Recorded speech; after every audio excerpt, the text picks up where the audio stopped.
What you have to remember is that the debt crisis really started as an outcome, or part of it was that the financial crisis, right? And post-2008, where China was essentially one of the only large material economies in the world that was relatively unaffected by that.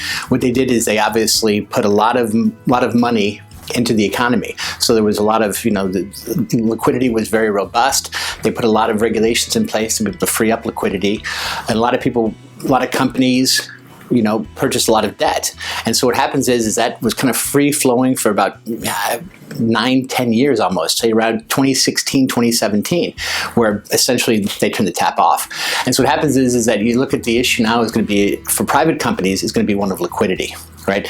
And so what I think the major concerns are going to be for is, in terms of investors who are working with companies that may have an issue with their liquidity, is going to be, in times like this where money is tight, potential insolvency is looming, issues related to fraud, corruption, bribery, those are all very much elevated in those type of environments. So the key part there is going to be making sure you understand what does the liquidity situation look like for not only your firm, but other firms maybe with which you have a relationship, and making sure that you have pretty good internal controls in place to be able to mitigate any of those potential risks.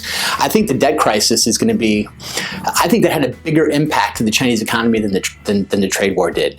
I think this is also going to be an issue that will continue not only for 2020, 2021, and kind of going on, because we're talking about potential. You're talking about the offshore debt.